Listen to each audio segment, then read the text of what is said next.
Facebook খুলে দেখি রাজুদার দোকানে ব্লগারদের লাইন পড়ে গেছে। মনে হয় রাজুদাকে দেখে ব্লগারদের বসে ভরে গেছে। শালা ব্লগারগুলোর হাবভাব দেখে মনে হয় এরা রাজুদার পরোটা পরোটা পরোটা ডিম ডিম ডিম পরোটা ডিম পরোটা ডিম পরোটা ডিম পরোটা এইসব ভেবে হ্যান্ডেল মারে। কি সব ঠিক তো আজকের ভিডিওতে তোমাদের দেখাবো ব্লগারদের চোদনামি। আপেল আপেল আপেল শালা চিড়িয়াখানা বাদুড়ের খাঁচাটাকে খুলে রেখে দিয়েছিল। আপেল আপেল আপেল আনলিমিটেড তরকারি। তো রাজুদা মানা করছে, তারপরেও চিল্লাচ্ছে। বলছি রাজুদা, পকেটে পরোটার সাথে কিছু ব্লগারদের যদি গাঁয়ে লঙ্কা গুজে দিতে তাহলে আর তোমাকে ওই জায়গাটা ছেড়ে অন্য জায়গায় গিয়ে বসতে হতো না। আমার করে খাওয়ার জায়গাটা বন্ধ হয়ে গেছে। কাকা তোমার এই পরোটা কি পকেটে ঢোকানো যাবে? পকেটে কেন, তুমি চাইলে তোমার মতো ব্লগারদের গাঁয়েও ঢুকাতে পারবে, আর তাও যদি শান্তি না পাও এসো এসো। কিন্তু এরকম আলবাল ভিডিও বানানো বন্ধ করতে হবে।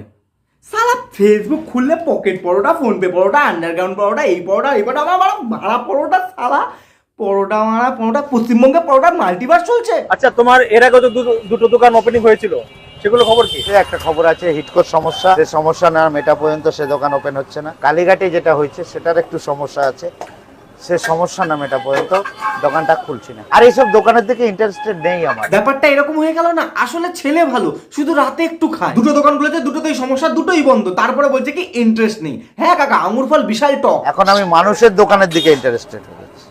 মানুষের দোকান কি করে উন্নতি হবে, কিভাবে চলবে। নিজের চলে না, লোকের চালাতে যাচ্ছে।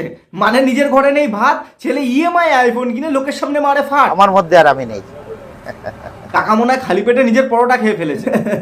আর কাকিকে এইদিকে বসে বসে অরুণদা কাজ করাচ্ছে। অরুণদা, এটা কিন্তু অরুণদা, ও অরুণদা। বলছিলাম ফুড ব্লগার দাদা, অরুণদা যদি তোমার দাদা হয় তাহলে অরুণদার বউ তোমার কাকি হলো কি করে? সম্পর্ক তো দেখছি পুরো পুটকি মেরে দিয়েছো। ব্লগার দাদা, তোমার কথা শুনে মনে হচ্ছে তুমিও খালি পেটে পরোটা খেয়ে ফেলেছো। তো চলো এবার আমরা ফুটো ব্লগারদের সাথে মধু কাকার ভাতের হোটেলে যাই। কাকা দেখছি জল ঢেলেই যাচ্ছে। মানে কাকা ভাতও জল ঢালছে, চিকেনও জল ঢালছে। ছোট ছোট পিস তো দেখছি খুব। একটা ডিম 2 পিস মাংস, একটা ডিম 2 পিস মাংস দিয়ে কত? পেট ভরে 50 টাকা। পেট ভরে 50 টাকা? আবে মধু কাকার কথা রিপিট করার টকিং টম। 50 টাকার খাবারে তুমি মাংসের সাইজ মাপছো, জল ঢালছে বলছো। 50 টাকায় কি তোমার না সম্পত্তি লেগে দেবে? সালা 1 লিটার জলের বোতলের দাম 20 টাকা। এটা কি হচ্ছে গো কাকা? গ্যাস অন করে মশলা দিয়ে জল আর মুরগির মাংসের মধ্যে সেক্স করানো হচ্ছে। আর কি কি করেছে একটু দেখাও এদিকে। ভেন্ডি তরকারি, দেখো একটু হাতে নিয়ে। এটা ভেন্ডির তরকারি। হ্যাঁ। আর এইটা কি? ওটা আমার বানা। হালকা কানা আছো নাকি? ছোটবেলায় কেউ চোখের সামনে পেঁদে দিয়েছিল? সালা পরিষ্কার দেখা যাচ্ছে ওটা ডিম। তারপরে এটা কি ওটা কি বলছি, ইউটিউব চ্যানেল ফেসবুক পেজের নাম চেঞ্জ করে লেখো কানাচোদা ব্লগার। তো চলো আমরা এবার ফুটো ব্লগারদের সাথে বিরিয়ানির দোকানে যাই। সালা প্রথমবার যে বিরিয়ানি বানিয়েছিল সেও মনে হয় এইভাবে লাফায়নি। আর হ্যাঁ, চিড়িয়াখানা যারা দেখাশোনা করো, বানা খাঁচাগুলো খোলা রাখছো কেন? ভাই ভাই, বিরিয়ানির মাংস তুলেছে, ওয়ার্ল্ড কাপ দাও, উজ্জ্বল সেরা মারাচ্ছ। এই দেখো আমার 100 টাকা চিকেন বিরিয়ানি। 100 টাকা চিকেন বিরিয়ানি রেডি ভাই? তো শুনলে 100 টাকার বিরিয়ানি। বিরিয়ানি বিক্রেতা ভাইও বললো, আর যে ভিডিও বানাতে সেও বললো, কিন্তু কিছু সেকেন্ড পর কত নিচ্ছিস? 100 টাকা। বলছি স্মৃতিশক্তি তো দেখছি পুরো পুটকি মারা গেছে, ব্রেনোলিয়া খাও। তো আমি প্রথমে ভেবেছিলাম শুধু এই ব্লগারের স্মৃতিশক্তি পুটকি মারা গেছে, কিন্তু এই তো যাচ্ছে ঘি। কতটা? 750 কি? ও হো, আবার যাচ্ছে ঘি দেখো। কতটা গেল? 1 কিলো নাকি? 750 কি? আরে দাদা কি করেছো গো? বললো 750, তারপরেও বলছে 1 কিলো। সালা ব্লগারদের যেই হারে স্মৃতিশক্তির পুটকি মারা গেছে, এদের শুধু মুখ দিয়ে বেনোলিয়া খেলে হবে না, গাঁড় দিয়েও ঢালতে হবে। আর ভাই ঘি ঢালা দেখলে কে এরকম করে? ও দাদা কি করেছো কি? দাদা বিরিয়ানি করেছে মারা, দেখতে পাও না? চোখে কি নেওয়া হয়েছে? সালা ঘি ঢালা দেখলে কি সেক্স ওঠে? তো চলো এবার আমরা ফুটো ব্লগারদের সাথে রাজুদার দোকানে যাই। আরে ভোর 4টে দিয়ে লোক দাঁড়িয়ে আছে। আরে বাংলাদেশ থেকে লোক আসছে, চট্টগ্রাম থেকে। আবার কেউ মাইক তরকারির মধ্যে ফেলে দিচ্ছে, আবার কেউ দেখি চুমু খাচ্ছে। বানা রাজুদার দোকানের মনে হচ্ছে জি বাংলা স্টার জলসা সিরিয়াল চলছে, ধুমতানা না ধুমতানা না। টাস্কের জন্য নিয়ে 2-4 দিনের মধ্যে এসে যাবে। আরে তরকারি নাড়াচ্ছে, তোমাদের ইয়ে না যে এরকম ধরনের রিয়াকশন দিচ্ছ। আরে কিছু পড়ে গেছে, কারো দেখছি তরকারি নাড়ানো দেখলে সেক্স উঠছে, কারো দেখছি বিরিয়ানিতে ঘি ঢালা দেখলে সেক্স উঠছে। বলছি রাস্তা দেখো পোস্টার লাগানো থাকে, গুপ্ত রোগের সমস্যা, তাহলে এখানে যোগাযোগ করুন। বাড়ি যাচ্ছ? দেখতে পাচ্ছ লাজুদা বাড়ির দিকে যাচ্ছে। চলো লাজুদা বাড়ির দিকে যা যা। সালা ব্লগার গুলো যা শুরু করেছে মনে হচ্ছে কিছুদিন পর হাগার পর গিয়ে ছুচিয়ে দিয়ে আসবে, তারপর ভিডিও বানিয়ে বলবে আজকে লাড্ডুটা হেয়েতে টুটিয়ে দিলাম, পলতার লিবু করতে পারিনি, এটা লিবু করবো। লাজুদা পাবলিক ইচ্ছেটা এটা করবে আমি আশা করিনি। 3 পিস পরোটা 30 টাকা নিচ্ছে। ভাইরাল হইতে পারে লাজুদার অহংকার বেড়ে গেল। দাদুদার অহংকারের থেকে পশ্চিমবঙ্গে ফুড ব্লগার বেশি বেড়ে গেছে। লাজুদার দোকানে পরোটা কিনেছি, কিনে লিবু দেবো, লিবু দিয়ে দিল না। ফুড ব্লগের নামে তো এইসব চোদনামি চলছে, তার সাথে কিছু কিছু ব্লগার আবার অন্য দোকানে গিয়ে ওই পাড়ার কাকিমাদের মতো কাজ করছে। তেল ছাড়া পরোটা আর এইসব গুজব কে ছড়াচ্ছে? মানে যারা হয়তো বলছে তেল ছাড়া পরোটা, তারা 400 গ্রাম 1 কিলো ময়দা তেল দেয়। বলছি নাইটি পরে ভিডিও বানাও। প্ল্যানেটের জামা কাপড়ের দোকানের কাকুরা। গরম জল খেলে 1000 দোকান, আর চা খেলে একটাই দোকান, সেটা হচ্ছে গ্র্যাজুয়েট চালার দোকান।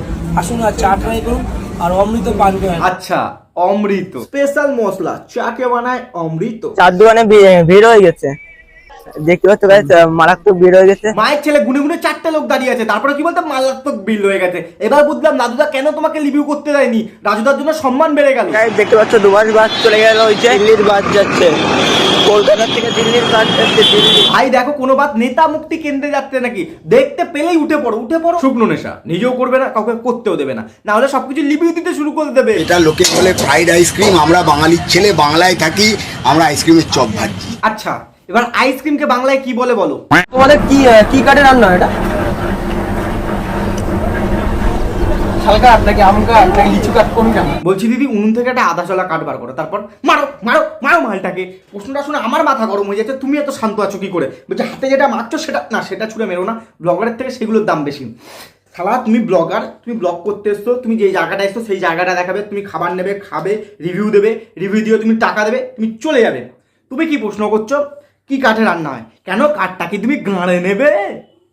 মাদার ফাদারের ছেলে। কলকাতার একটি অদ্ভুত খাবার ট্রাই করলাম, সেটার নাম হচ্ছে আলু কাবলি, যেটাকে আমরা বাংলাদেশে বলে থাকি চটপটি। সবচাইতে মজার বিষয় হচ্ছে তারা চটপটিও খায় চানাচুর দিয়ে, তবে এই আলু কাবলির চাইতে কিন্তু আমাদের বাংলাদেশের চটপটি কিন্তু অনেক বেশি মজা হয়ে থাকে। আবে মাদারের মেয়ে, কোথাও গিয়ে যখন ভিডিও বানাতে হয় সেই জায়গাটার ব্যাপারে জানতে হয়, যে খাবারটা খাবে সেই খাবারের ব্যাপারে জানতে হয়, আর না জেনে কিছু বলতে নেই। তুমি আলু কাবলি ঘুগনি চেনো না, তুমি চানাচুর ঝুড়ি ভাজা চেনো না, তুমি ভিডিও মারাচ্ছ। একে তো তুমি ঘুগনিকে আলু কাবলি বলছো, আবার বলছো অদ্ভুত খাবার। কেন ঘুগনি থেকে হিরো আলম গান করতে করতে বেরিয়ে এসছে? তো গাইস দেখতে পাচ্ছ, আমি ইএমআই এর ফোন নিয়ে চলে এসেছি কাজুদার দোকানে। একটা প্লেটে 3টে পরোটা, আনলিমিটেড তরকারি, এক টুকরো আপেল পেঁয়াজ, একটা লঙ্কা, একটা সেদ্ধ ডিম, 30 টাকা। যাতে হবে না ট্রেনের ticket. Apple apple apple, unlimited তরকারি, আনলিমিটেড। গায়ের কাদুদা আমার তাতে এরকম করবে, আমি আতা কলিনি, আমি পলোটা নিয়েছি, লিভিউ দেবো, বললো লিভিউ গাড়ে গুঁদে দেবো। একটা প্লেটে 3টে পরোটা, আনলিমিটেড তরকারি, এক টুকরো আপেল পেঁয়াজ, একটা লঙ্কা, একটা সেদ্ধ ডিম, 30 না 40। একটু তরকারি দাও। তুই যাবি এখান থেকে, একটা পরোটা নেবে, শুধু তরকারি তরকারি তরকারি, 90 বার তরকারি চাইবে। তরকারি কি পোদ বানিয়ে আছে? মালটাকে স্টেশনে বাইরে ফেলে দিয়ে তো। ভাইরাল হতে কাদুদার অহংকার বেড়ে গেল, পরোটার দাম 40 টাকা করে দিতে।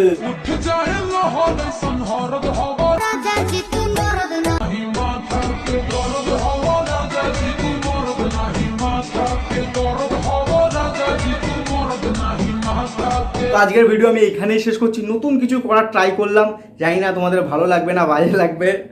মাইকের জায়গায় ক্লিপ লাগিয়ে রেখেছি, কারণ পকেটের টাকা নেই মাইক কেনার। হ্যাঁ, আর যদি তোমাদের ভালো লাগে ভিডিওটা, তাহলে সাবস্ক্রাইব করে দাও চ্যানেলটা, তার সাথে লাইক করো, কমেন্ট করো আর শেয়ার করে দাও ভিডিওটা।